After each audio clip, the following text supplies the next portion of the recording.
जी हाँ, नमस्कार दोस्तों, आप लोग का स्वागत है मेरे यूट्यूब चैनल आशीर्वाद कुमार ऑफिशियल पर। आप लोग को बता दूं कि तूफान राजी का कल सुबह ऑर्केस्ट्रा में बवाल मचा देने वाला न्यू भोजपुरी सॉन्ग रिलीज हो रहा है।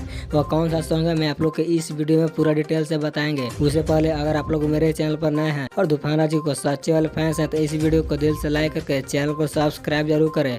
तो बिना समय लेते हुए इस वीडियो को स्टार्ट कर देते हैं। सबसे पहले मैं आप लोग को बताना चाहता हूँ कि जो कल सुबह तूफान राजी का सॉन्ग आने वाला है उस सॉन्ग का टाइटल रखा गया है नचनिया के साया में। मैं आप लोग को बता दूं कि इस सॉन्ग को गाए हैं तूफान राज और अनुराज। यह ड्यूट सॉन्ग है जो काफी बवाल का सॉन्ग है।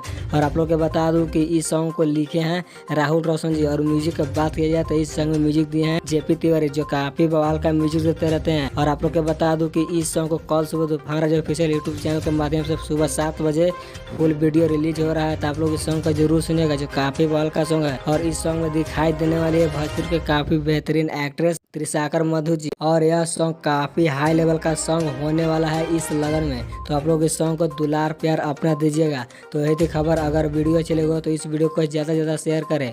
और मेरे चैनल पर नए हैं तो मेरे चैनल को भी सब्सक्राइब जरूर करें। और आप लोग को बता दूं कि मेरे अभी तक इंस्टाग्राम आईडी को फॉलो नहीं किए हैं, डिस्क्रिप्शन में लिंक दिया हुआ है, जाकर फॉलो कर रहे हैं। तो मिलते हैं नेक्स्ट वीडियो में, तब तक के लिए जय भोजपुरी समाज।